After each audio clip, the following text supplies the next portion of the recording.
प्रयागराज में महाकुंभ मेला चल रहा है।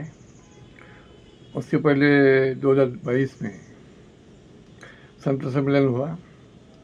उस सम्मेलन में हिंदू राष्ट्र की नींव रची गई है और संविधान भी बनाया गया है। इस संदर्भ में हम चर्चा करेंगे क्या हमारे भारतीय संविधान संस्कृति में हिंदू संविधान संस्कृति क्या मान्य हो सकती है। इस संदर्भ में हम चर्चा करेंगे। उत्तर प्रदेश के प्रयागराज में महाकुंभ मेला 2025 का आयोजन किया गया है।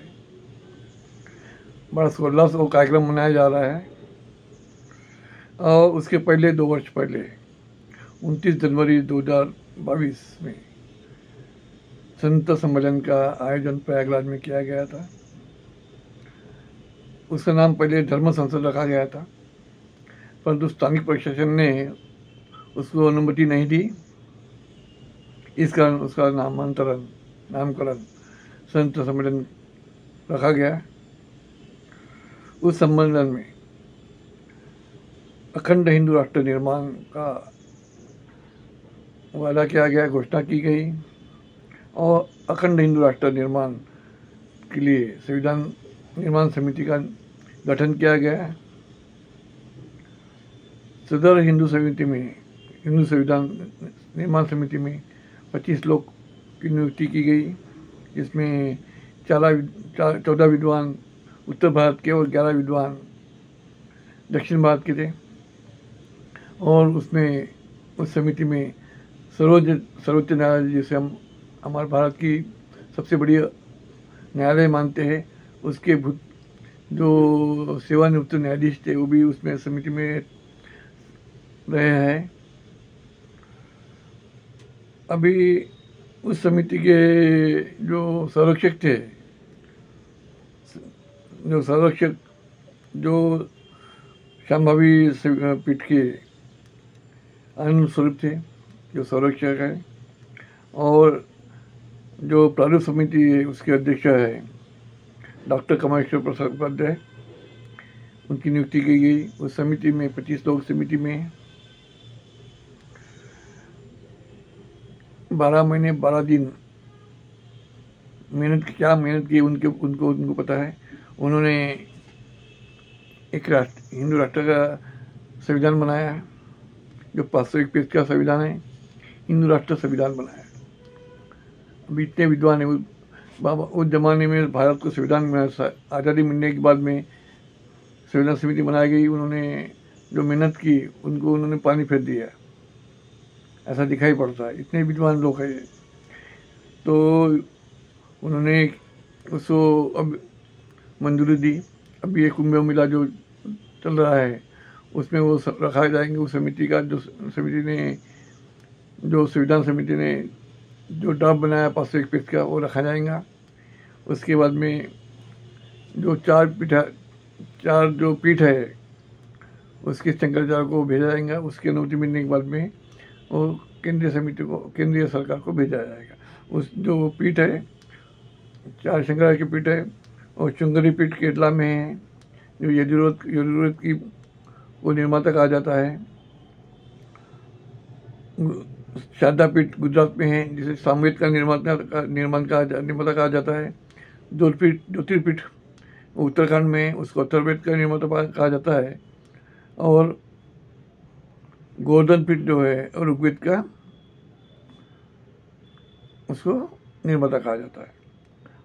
अभी इन खंडा के पीठ ने जो पीठ है, शंकराचार्य पीठ, इन्होंने मंजूरी देने के बाद में वो जो हिंदू संविधान राष्ट्र निर्माण करना है, इससे संविधान भी वो केंद्र सरकार को भेजा जाएगा और उसको अमल 2025 से उस पर अमल किया जाएगा। और यह घोषणा 3 फरवरी 2025 को होने वाली है। एंड 2-4 दिन के बाद में ये घोषणा होने वाली है। 3 फरवरी 2025 को ये घोषणा होने वाली है, जो बड़ी हमारे लिए चिंता का विषय है। अतः हमें सोचना होगा। हम 26 जनवरी 1950 का जो गणतंत्र दिन है वो अभी मना रहे थे, और प्रजातंत्र के दिन के उस अवसर के बाद में जो प्रयागराज में चल रहा है महाकुंभ,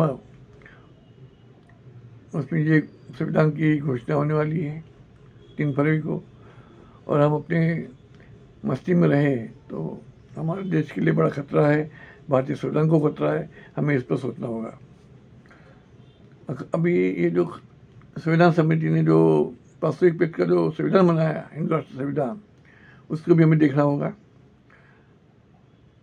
तो वो जो संविधान है वो राम राज्य, कृष्ण राज्य, मनुस्मृति और कौटिल्य चाणक्य उसका अर्थशास्त्र के ऊपर आधारित है, और वो राज्य लाना चाहता है, वो उस प्रकार राज्य वो भारत में लाना चाहते हैं। कौन सा? राम राज्य, कृष्ण राज्य, मनुस्मृति, कौटिल्य अर्थशास्त्र की इन्होंने जो रचना की थी वो राज्य भारत में वो लाना चाहते हैं। अभी कौन सा राज्य है ये उन्हें, हमारा जो संविधान धर्मनिरपेक्ष संविधान है, हम विश्व का सर्वश्रेष्ठ संविधान माना जाता है, अभी उन्हें वो संविधान ही मंजूर नहीं है इस समिति को। तो उस समिति में, उस जो समिति ने जो बात कही है उसमें राष्ट्राध्यक्ष होगा जो राजा के समान कार्यरत होगा। राष्ट्राध्यक्ष का एक राजा ही होगा, उसकी उन्होंने पात्रता रखी है, निकष रखे है, और धर्मशास्त्र और राज्यशास्त्र में पारंगत होना चाहिए, और धर्मशास्त्र राज्यशास्त्र में पारंगत होना चाहिए, उसे 5 साल का अनुभव होना चाहिए। वो जो राजा होगा, राजा के समान, उसके अधीन प्रधानमंत्री, सर्वोच्च न्यायालय के न्यायाधीश, सभी न्यायाधीश, जो मंत्रिमंडल है वो उस राष्ट्राध्यक्ष के अधीन होंगे। और जो इसके आगे उन सभी को गुरुकुल में 3 से 5 साल 8 साल का अध्ययन करना होगा। गुरुकुल पद्धति अभी भारत में लागू कर रहे हैं लोग, और जितनी इंग्लिश मीडियम की स्कूल है कुछ है उनको भी गुरुकुल में कन्वर्ट किया जाएगा। सामाजिक व्यवस्था भी उन्होंने बताई है, वो कर्म आधारित होगी। सामाजिक व्यवस्था कर्म आधारित होगी, जाति व्यवस्था नहीं होगी, वर्ण व्यवस्था होगी भारत में। वो जो संविधान ने वर्ण व्यवस्था का पुरस्कार किया है।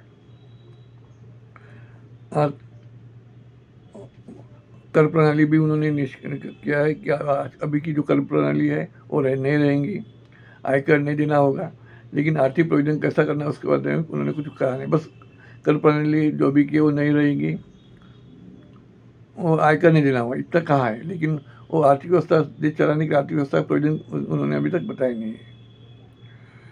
और सभी वर्ग लोगों को जो भी भारत में पैदा होंगे उनको सैनिक शिक्षण लेना अनिवार्य किया गया है। सैनिक शिक्षण सभी को लेना है। और आज जो हमारी संसद है, हम हिंदू संसद पढ़ते हैं, अभी उसका नामकरण धर्म संसद होगा। आज की जो संसद है उसका नामकरण धर्म संसद होगा। आज हम सांसद बोलते हैं, उनको धर्म सांसद कहा जाएगा, ये उन्होंने कहा है। और जो बगैर हिंदू है, मुस्लिम, बौद्ध, सिख, इन्हें मत देने का वो जो मंत्री है, मंत्री बनने के लिए या सांसद बनने के लिए आयु सीमा उन्होंने 25 साल निर्धारित की है। अब मत देने का अधिकार, वोट देने का अधिकार ये पर 16 साल रखा है। और इसके बाद में जो बगैर हिंदू है, जो मुस्लिम, बौद्ध, सिख, ईसाई, इन्हें मत देने का अधिकार नहीं होगा। बस उन्हें भारत में रहना है, मत देने का अधिकार नहीं होगा। और जो मंत्री बनेंगे मंत्रिमंडल में, उन्हें भी कुछ गुरुकुल में तो पढ़ना ही है। उन्हें शस्त्र विद्या में पारंगत होना होगा, हथियार चलाना आना होगा। मंत्री लोगों को हथियार चलाना आना होगा। और देश के राजा, जब भी युद्ध हुआ तो देश के राजा सबसे आगे रहेगा। जो पुरानी प्राचीन पद्धति में जा रहे कि जब भी युद्ध हो गया, पाकिस्तान का युद्ध हो या चाइना का युद्ध हो, तो जो हमारा राजा है, राष्ट्राध्यक्ष या प्रधानमंत्री, उनके सबसे आगे रहेगी। इसलिए इन लोगों को शस्त्र विद्या का भी में पारंगत होना जरूरी हो गया है। और जिसका ये बड़ी विचित्र बात है, ये जो सुनकर ही अलग ही लगता है कि जो उन्होंने जो हिंदू राष्ट्र का जो संविधान बनाया है वो सुनकर ही अलग ही लगता है। जब मैंने हिंदू राष्ट्र संविधान की ये सब पढ़ा तो मैं बड़ा विचलित हो गया। हमारे भारत के संविधान ने सबको इक्वलिटी दी है, समानता दी है, सभी को अधिकार दिया है, फंडामेंटल राइट्स दिए हैं, डायरेक्ट प्रिंसिपल भी हमें वहाँ बताए गए हैं। ये सभी को उन्होंने नज़रअंदाज कर दिया। मतलब ये जो हिंदू राष्ट्र संविधान ये का किसी पागल व्यक्ति ने लिखा हुआ संविधान लगता है। जितने भी समिति के लोग थे पागल या देशद्रोही दिखाई पड़ते हैं। अभी एक बड़ी बात भी अखंड राष्ट्र की बात की गई है। अखंड हिंदू भारत क्या है? पाकिस्तान भारत है, अखंड हिंदू भारत है। और पाकिस्तान भारत में जुड़ जाएगा। इनकी इतनी औकात है इन लोगों की जो पाकिस्तान में अपने साथ मिलाने की। हिंदू राष्ट्र का निर्माण कैसा करेगी? अखंड हिंदू राष्ट्र की बात कर रहे हैं हिंदू भारत। उसके अलावा हमें ये भी समझना पड़ेगा, अखंड हिंदू भारत जब हम सम्राट अशोक के काल में जाते हैं, चक्रवर्ती सम्राट अशोक प्राचीन भारत में, तब अफगानिस्तान जो 1876 में आज़ाद हुआ, नेपाल 1904 में आज़ाद हुआ, भूटान 1906 में आज़ाद हुआ, तिब्बत 1907 में आज़ाद हुआ, श्रीलंका 1925 में आज़ाद हुआ, म्यांमार 1938 में आज़ाद हुआ, पाकिस्तान 1947 में आज़ाद हुआ, बांग्लादेश 1971 में आज़ाद हुआ। ये सभी देश, ये तमाम देश भारत उस जमाने में प्राचीन भारत के भाग थे। सम्राट अशोक के राज्य में ये सभी भारत के घटक थे जो अलग हो गए हैं। अभी नहीं जोड़ने की इनमें औकात है, ये भी हमको समझना होगा। इनकी औकात है और जोड़ पाएंगे या भारत, ये जो भारत में ये जो भाषावाद, प्रांतवाद या धर्मवाद जो भारत में चल रहा है उसको नहीं बता पाते, उन्होंने एक संग भारत बनाने जा रहे हैं। ये भी हमारे सामने सवाल आ रहा है। और ये जो साधु लोग हैं ये क्या राजनीति करने जा रहे हैं, ये भी हमको समझना होगा। इन्हें राजनीति और संविधान का समझता है, लेकिन पागलपन की कोई हद होती है। अब दूसरी बात क्या रहा, हिंदू धर्म की उन्होंने बात की, हिंदू राष्ट्र निर्माण। हिंदू शब्द क्या है? हिंदू शब्द तो भी हमको समझना होगा। फिर जब हम प्राचीन सिंधु संस्कृति जाते हैं, सिंधु घाटी सभ्यता में जो 33 ईसा पूर्व 3300 से 1900 तक रही है, तो वैसा ही मौर्य वंश, सम्राट अशोक का जो मौर्य वंश है उसका कालखंड भी ईसा पूर्व 322 से 125 185 तक रहा है। तो उन काल में कहीं भी अब जो हमें उनका जो शिलालेख है या सिंधु संस्कृति जो भी हमें मिली है वस्तुएं, उनमें कहीं भी हमें हिंदू संस्कृति का उल्लेख नहीं, हिंदू संस्कृति का कोई भी प्रमाण दिखाई नहीं पड़ता, हिंदू शब्द का उल्लेख नहीं दिखाई पड़ता। उसके बाद में हमें समझना पड़ेगा कि ईसा पूर्व जाने के बाद ईस्वी 788 में और पूरा बौद्ध काल था, पूरा बुद्ध काल का।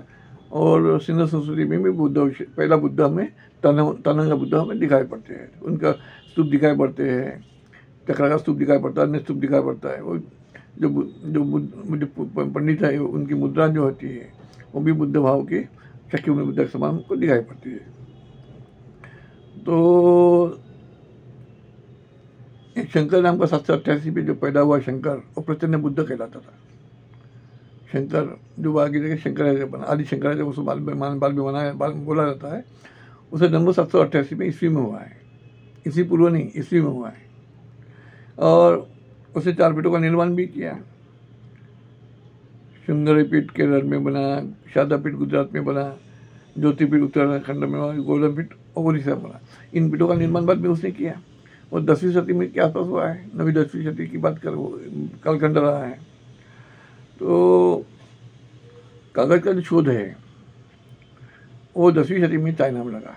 भारत में कागज का शोध लगा नहीं है, वो चाइना में शोध लगा कागज का, वो भी 10वीं शती में। तो अथर्ववेद जो वेद है, चालो ऋग्वेद, अथर्ववेद, सामवेद, यजुर्वेद या उपनिषद हो, उनकी रचना 10वीं शती के बाद ही हुई होगी, क्योंकि वो सभी कागज पर लिखे हैं। अब बुद्ध काल के जितने भी प्रमाण हैं वो शिलालेख में हैं।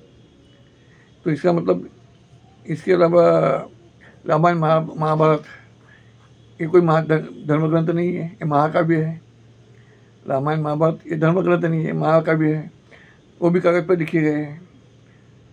इसका मतलब ये सभी चीज़ें ये 10वीं शती के बाद निर्माण लिखी गई है। तो और इन किताबों में रामायण महाभारत हो या वेद हो, उपनिषद हो, उनमें कहीं भी हिंदू शब्द का उल्लेख हमको दिखाई नहीं पड़ता। तो हमें एक हिंदू शब्द आया कैसा, ये भी हमको देखना पड़ेगा। बुद्ध के महापुरुष, बुद्ध जो कालखंड है, सब बुद्ध कालखंड का हमें प्रमाण दिखाई पड़ता है। तो बुद्ध के महापुरुष के बाद में भारत में महायान या हिंदुयान तो दो संप्रदाय का जन्म होता है। महायान ने वज्रयान को जन्म दिया, वज्रयान ने तंत्रयान को जन्म दिया, और तंत्रयान ने, वज्रयान तंत्रयान दोनों ने शैव पंथ, वैष्णव पंथ और शाक्त पंथ का निर्माण किया। जो प्रचन्न बुद्ध, उसमें प्रचन्न बुद्ध जो शंकर है या शंकराचार्य है, शंकर था, उसको फिर इन्होंने क्या किया है, शैव पंथ वैष्णव पंथ ने जो महायान पंथ या बुद्ध विहार थे उन पर सभी पे कब्जा कर डाला। आज भी उनकी जो प्राचीन बुद्ध विहार है उससे सबसे ऊपर बुद्ध की मूर्ति हमको दिखाई पड़ती है। तो दूसरी बात, जो युग भी कहा जाते हैं, सत्ययुग, सतयुग, त्रेतायुग, द्वापर युग, कलयुग, इसका संबंध भी बुद्ध से जुड़ा है। इस पर कभी हम फिर चर्चा करेंगे। ये जितने युग है, सतयुग, त्रेतायुग, द्वापर युग और कलयुग, इसका संबंध बुद्ध से है। इस पर इस संदर्भ में अलग से मैं बात करूँगा। और मुस्लिम धर्म जो मोहम्मद पैगंबर का जो जन्म है वो 622 की ईस्वी 622 में हुआ है। इसका जन्म कब हुआ है? 788 में। पैगंबर शंकर का जन्म 788 में हुआ, पैगंबर का जन्म 622 में हुआ। तो वो जो कालखंड में, उसके बाद उन्होंने, तब से उन्होंने हिजरी संवत, मुस्लिम लोग हिजरी संवत कैलेंडर मानते हैं, हिजरी संवत कैलेंडर मुस्लिम लोग मानते हैं। तो वहाँ भी हिंदू शब्द का उल्लेख दिखाई नहीं पड़ता। जब बाद में 19वीं शती के बाद में भारत में अंग्रेज आए, इनका भी राज्य चला रहा, मुस्लिम शासकों का राज्य रहा, तो उन्होंने फारसी शब्द, जो फारसी शब्दों से हिंदू यानी चोर, डाकू, एक गाली उनको दी गई। यहाँ के लोगों को गाली दी गई, हिंदू करके गाली दी गई, जिसका मतलब फारसी शब्द है हिंदू, कोई हिंदी शब्द नहीं है, ये फारसी शब्द है। इसका मतलब होता है चोर या डाकू या काला आदमी। तो इन्हें गाली दी गई है, तो इस गाली को वो लोग स्वीकार कर रहे हैं। तो हमें इस आगे हम क्या बोल सकते हैं? अतः स्वामी दयानंद सरस्वती जो ब्राह्मण धर्म में थे, उन्होंने हिंदू शब्द का विरोध किया और आर्य समाज की स्थापना की। हिंदू समाज का विरोध हमने नहीं किया, उनका यह आदमी था प्रतिनिधि आर्य स्वामी दयानंद सरस्वती, इन्होंने उसका विरोध किया और आर्य समाज की स्थापना हुई थी। जब ब्राह्मणी धर्म के अभी दूसरे ब्राह्मणी धर्म के हेगड़ेवार है, डॉक्टर केशव हेगड़ेवार, इन्होंने 1925 में रॉयल सीक्रेट सर्विस, जिसे RSS शॉर्ट में कहा जाता है, रॉयल सीक्रेट सर्विस, इस धार्मिक संगठन की स्थापना की। मूल नाम, उसके बाद में राष्ट्रीय स्वयं संघ के नाम दिया गया। मूल नाम था रॉयल सीक्रेट सर्विस, उसके बाद में राष्ट्रीय स्वयं सेवक संघ ये नाम दिया गया। उन्होंने उसका नामकरण हिंदू सेवक संघ नहीं किया। डॉक्टर केशव हेगड़ेवार है, उसने नामांतरण हिंदू सेवक संघ नहीं किया। नामांतर क्या किया? पहले रॉयल सीक्रेट सर्विस था, बाद में उसका स्वयं सेवक संघ किया। वहाँ भी हिंदू शब्द नहीं है। 1925 की बात हो रही है। अब विनायक दामोदर सावरकर, उसको हिंदू महासभा का जो संदर्भ जब देखते हैं तो 1937 से 1943 में वो अध्यक्ष था विनायक दामोदर सावरकर। ये 1937 से 1943 तक तो महासभा, हिंदू महासभा का अध्यक्ष था। इसके पहले हमें समझना पड़ेगा कि ये ब्राह्मण धर्म या वैदिक धर्म था। उन्होंने ब्राह्मण धर्म, वैदिक धर्म था और हिंदू नहीं थे। 1911 में जो जनगणना हुई, उन्होंने खुद को ब्राह्मण कहा, ब्राह्मण धर्मी बोला, उन्होंने हिंदू धर्म ने कहा है, वो इतिहास है। 1931 में उसके बाद 1937 में इंग्रज सरकार ने जनगणना की, 37 में भी जनगणना हुई। उन्होंने फिर अनुसूचित जाति वर्ग का एक शेड्यूल बनाया, शेड्यूल यानी अनुसूची बनाई। 1937 में जाति की एक शेड्यूल बनाया और उनका परसेंटेज 15% था। उन्हें अनुसूचित जाति शेड्यूल कास्ट वर्ड दिया गया शेड्यूल यानी अनुसूची, वो एक जनजाति की अनुसूची मतलब कि वो 7.5 था, उनमें शेड्यूल कौन सा है, ट्राइब। ओबीसी का वो बनाया गया शेड्यूल, वो 27% है, उनका शेड्यूल बनाया गया ओबीसी। ये जो शेड्यूल बनाया गया अनुसूची, उसको मराठी में अनुसूची कह सकते हैं, हिंदी में अनुसूची कह सकते हैं। उनकी कुल संख्या 39.5% बताएगी। ये शेड्यूल थे, ये जाति शेड्यूल, टाइप का शेड्यूल, मागास वर्ग का शेड्यूल, ये ऐसे शेड्यूल थे। तो उसको schedule caste, schedule type, schedule या ओबीसी कहा गया। और न्यायालय ने भी हिंदू धर्म को अधिकृत मान्यता दी नहीं, धर्म करके उन्होंने अधिकृत बातें नहीं मानी है। और ब्राह्मण लोग हिंदू धर्म में कैसे बने, वो राजनीति है, अलग राजनीति है, इस पर हम फिर कभी चर्चा करेंगे। तो और दूसरी बात, सर्वोच्च न्यायालय भी अभी धर्म की ओर बढ़ रहा है। हमारा सर्वोच्च न्यायालय भी धर्म की ओर बढ़ रहा है। उनका जो लोगो था, वो लोगों में पहले नीचे सर्वोच्च न्यायालय का जो लोगो था, उसके नीचे में सत्यमेव जयते लिखा गया था। पहले क्या नाम लिखा था सर्वोच्च न्यायालय के लोगों में, सत्यमेव जयते, सत्य का विजय हो। अभी क्या बोलता है, ये तो धर्मस्ततो जय, अतः धर्म का विजय हो। ये धर्म की ओर न्यायालय बढ़ रहा है। शर्म की बात है, इनकी औकात न्यायाधीश बनने की इनकी औकात ही नहीं है। इनके वैचारिक उन्होंने ज्ञान क्या, इनका ज्ञान क्या, इन्होंने सब घुसपैठ करके सब पा लिया है। हमारे देश में कोई खालिस्तान की मांग करता है, कोई गोरखालैंड की मांग करता है, तो भारतीय संविधान उसको अस्वीकृत मानता है, उसको असंवैधानिक मानता है। गोरखालैंड हो या खालिस्तान की मांग हो, इसको हम देश श्रेणी में हम लाते हैं। अब सवाल है हिंदू राष्ट्र का निर्माण, क्या ये देशद्रोह नहीं है? हिंदू राष्ट्र का मांग ये देशद्रोह नहीं है? हिंदू राष्ट्र संविधान ये देशद्रोह नहीं है? क्या साधु संत, जितने भी साधु संत जो भी समितियाँ हैं, क्या इन्हें जेल में डाला जाएगा, उनको देशद्रोही समझा जाएगा? अभी ये इन पर देशद्रोह का मुकदमा दायर होगा, ये भी हमको समझना होगा और हम सभी को जागना होगा, इसके विरोध में आवाज़ उठाना होगा। सरकार को ये पूछना पड़ेगा कि इसको गिरफ्तार क्यों नहीं की, इनको मुकदमा दायर करो, इन पर लाठी बरसाओ, इनकी जो कार्यक्रम होते महाकुंभ समान जो मेला होते हैं, इनको रोको, इन पर रोक लगाओ, इनकी धार्मिक गतिविधियों को रोक लगा दो। इस प्रकार की हमें मांग करना होगा सरकार से, इसको जवाब पूछना होगा। इस साथ ही मैं अपने शब्दों विराम देता हूँ। जय भीम, नमो बुद्धाय, नमो बुद्धाय, नमो बुद्धाय।